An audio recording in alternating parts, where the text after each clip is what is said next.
తెలంగాణ సామాజిక చారిత్రక అవసరాల దృష్ట్యా తెలంగాణ చరిత్ర ప్రసవించిన బిడ్డ బీఆర్ఎస్ అని తెలంగాణ రాజకీయ అస్తిత్వ పార్టీగా తెలంగాణ రాష్ట్రాన్ని సాధించి తన చారిత్రక బాధ్యతను నిర్వర్తించిన తెలంగాణ ప్రజల పార్టీ బీఆర్ఎస్ అని పార్టీ అధినేత కేసీఆర్ అభివర్ణించారు. తెలంగాణ కన్నీళ్లు తెలిసిన పార్టీగా తెలంగాణ సమాజంలోని అన్ని వర్గాలను చైతన్యపరుస్తూ తెలంగాణ అస్తిత్వ పటిష్టతకు కృషి చేస్తూ గత గాయాల నుంచి కోలుకున్న తెలంగాణను తిరిగి అవే కష్టాల పాలు కాకుండా గత దోపిడీ వలసవాదుల బారిన పడకుండా తెలంగాణ ప్రజలకు శాశ్వత విజయం అందించే దిశగా సమస్త పార్టీ శ్రేణులు కృషి చేయాలని ఉద్బోధించారు.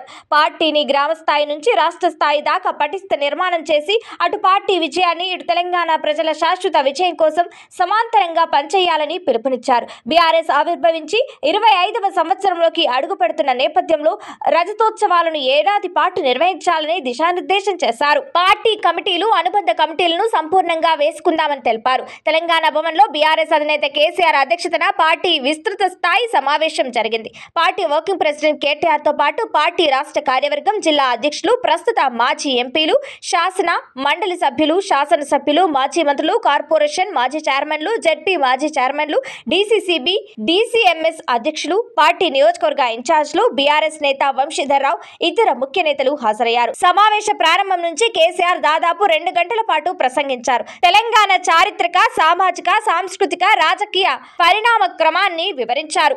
రాజుల కాలం నుంచి నిజాం రాజుల దాకా రాచరిక వ్యవస్థకు వ్యతిరేకంగా సాగిన సాయుధ పోరాటాలు, తద్వారా ప్రజల్లో రగిలిన చైతన్యాన్ని కేసీఆర్ ఉదాహరణగా వివరించారు. నాటి హైదరాబాద్ సంస్థానం ఒక దేశంగా వెలుగొందిన తెలంగాణ ప్రజాస్వామిక భారతదేశంలో విలీనమైన తర్వాత ఒక రాష్ట్రంగా కూడా తన అస్తిత్వాన్ని చాటుకోలేకపోవడం శోచనీయమని వాపోయారు. అందుకు రాజకీయంగా తెలంగాణ నాయకత్వాన్ని విమర్శించి నాటి కాంగ్రెస్ పార్టీ అడుగడుగున అనుసరించిన కుట్రపూరిత రాజకీయాలను ఏగరువు పెట్టారు. తెలంగాణ సమాజం అనుభవించిన భయంకరమైన గాయాలు, కష్టాలు, బాధలు ఒకనాటివి కావు. 1.5 దశాబ్దం పాటు కొనసాగిన బాధల, గాయాల చరిత్ర తెలంగాణది. రాచరిక పాలన నుంచి భాగస్వాములు, గడీల దొరల పీడన అంతా ఒక పెద్ద దుఃఖం. ఇప్పుడు చాలా మంది చాలా మాట్లాడుతుంటారు, కానీ తెలంగాణ చరిత్రను అర్థం చేసుకుంటే గుండె బరువెక్కిపోతుంది. నేను ఒక వ్యక్తిగా 1 దశాబ్దం పాటు స్వయంగా ఆ క్షోభ అనుభవించిన, నలిగిపోయిన నేను మొదలైన నాడు తెలంగాణ వస్తదని ఒకరిలో కూడా విశ్వాసం లేకుండే అని కేసీఆర్ గుర్తు చేసుకున్నారు. ఎక్కడ చూసినా తెలంగాణలో నెత్తురు ఏరులై పారిన సందర్భాల్లో తన ఉద్యమ ప్రస్థానాన్ని వివరించారు. దేశానికి స్వతంత్రం వచ్చిన తెలంగాణకు రాలేదని, తెలంగాణ ఇంకా నిజాం పాలనలో ఉంటే భారత మిలిటరీ సైనిక అక్రమాలకు పాల్పడిందని కేసీఆర్ వివరించారు. భారత ప్రభుత్వం చేపట్టిన సైనిక చర్యలతో 20 నుంచి 30 వేల మంది ప్రాణాలు కోల్పోయారని, వీరిలో కొంతమంది రజాకారులు ఉన్నా మరికొంతమంది సామాన్యులు, కమ్యూనిస్టులు కూడా ఉన్నారని, మాజీ హోంమంత్రి దివంగత నాయని నరసింహారెడ్డి తండ్రి వంటి వారు ఎందరో మరణించారని గుర్తు చేశారు. సాయుధ పోరాటం తర్వాత తెలంగాణను ఆంధ్రాలో అన్యాయంగా విలీనం చేయడం వల్ల యువత, ప్రజల్లో అలజడి పెరిగిందని తెలిపారు. ఆత్మ గౌరవ పోరాటాలు చేసిండ్రు.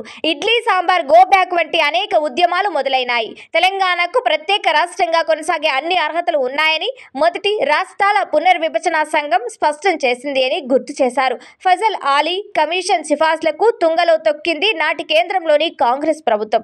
అట్లా 1969 ఉద్యమంలో తెలంగాణ బిడ్డలను, పిట్టలను కాల్చినట్లు కాల్చేసింది నాటి కాంగ్రెస్ ప్రభుత్వం. ముల్కీ రూల్స్ కు అనుగుణంగా సుప్రీంకోర్టు తీర్పు చెప్పింది. అదే ఇందిరాగాంధీ పార్లమెంట్ సాక్షిగా రాజ్యాంగాన్ని సవరించి మరి ముల్కీ రూల్స్ రద్దు చేసింది. ఇట్లా చెప్పుకుంటూ పోతే ఒక ద్రోహం కాదు, నీటి వాటాల కోసం బచావత్ ట్రిబ్యునల్ ఇచ్చిన తీర్పు పలు రకాలుగా తెలంగాణ హక్కులను కాలరాసింది కాంగ్రెస్ పార్టీ. వీటి నుంచి కాపాడేందుకు నాడు ఒక నాయకుడు కూడా మాట్లాడలేదు అని గత స్థితిగతులను కేసీఆర్ వివరించారు. నాడు కాంగ్రెస్ చేస్తున్న ద్రోహం ఒకవైపు, మరోవైపు చంద్రబాబు సృష్టించిన కర్కశత్వం తెలంగాణను ఆగం చేసినాయి. చంద్రబాబు కరెంటు ఛార్జీలు పెంచాలని నిర్ణయం తీసుకోవడంతో సహించలేకపోయినా ఎట్లయితే అట్లాయే ఈ తెలంగాణ శతాబ్దాల గోసకు ఎక్కడో చోట పులి స్టాప్ పెట్టవలసిందే అని గట్టి నిర్ణయం తీసుకున్నా.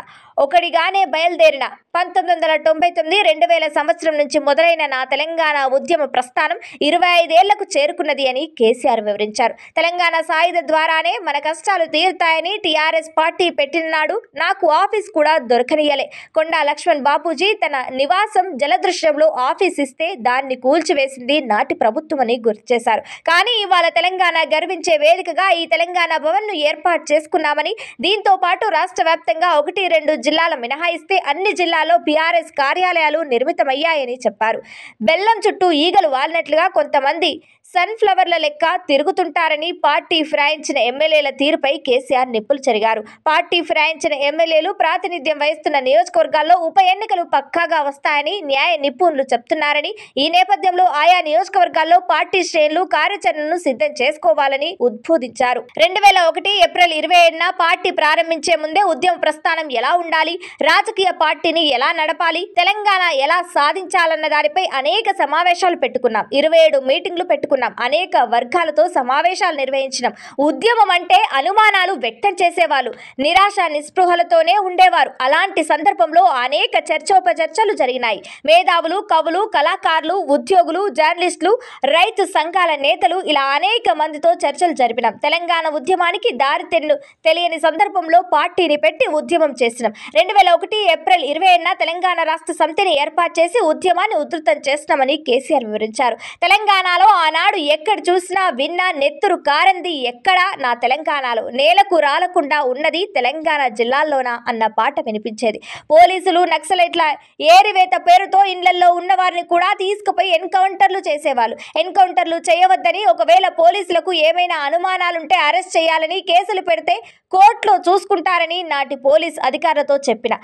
ఇంట్లో పడుకున్న వారిని, పనులు చేసుకుంటున్న వారిని కూడా నక్సలైట్ల అన్న ముద్ర వేసి ఎలా అరెస్ట్ చేస్తారని నాటి సీఎం చంద్రబాబు నాయుడును కూడా ప్రశ్నించిన ఆనాడు పెద్దపల్లికి చెందిన ఎమ్మెల్యే రామచంద్రారెడ్డి కూడా చంద్రబాబును ఇదే విషయంపై నిలదీసిండు.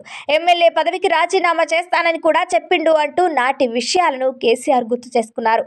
తెలంగాణ రైతాంగానికి విద్యుత్ ఛార్జీలు భారంగా ఉండేవని, తాను తొలిసారి ఎమ్మెల్యే అయిన తర్వాత రైతులు ఇదే విషయాన్ని తన దృష్టికి తీసుకొస్తే తాను నేరుగా నాటి ముఖ్యమంత్రి ఎన్టీఆర్తో చెప్పానని, ఎన్టీఆర్ అందరితో మాట్లాడి చివరికి తాను చెప్పిన దానికి ఒప్పుకున్నారని, ఆ రకంగా అప్పటి వరకు రైతాంగంపై ఉన్న స్లాబుల భారం తగ్గిందని కేసీఆర్ తెలిపారు. కానీ చంద్రబాబు నాయుడు ముఖ్యమంత్రి అయ్యాక ప్రపంచ బ్యాంక్ సంస్కరణల పేరుతో మళ్లీ విద్యుత్ ఛార్జీలను పెంచారని చెప్పారు. దీన్ని తాను అడ్డుకునే ప్రయత్నం చేశానని, ప్రభుత్వంలో ఉండే చంద్రబాబుతో కొట్లాడానని గుర్తు చేశారు. కానీ చివరికి మోయలేని భారాన్ని రైతులపై మోపడంతో ఇక లాభం లేదని లేఖ రాశానని, అనేక పోరాటాలు, ఉద్యమాల తర్వాతనే తెలంగాణ వచ్చిందని వివరించారు.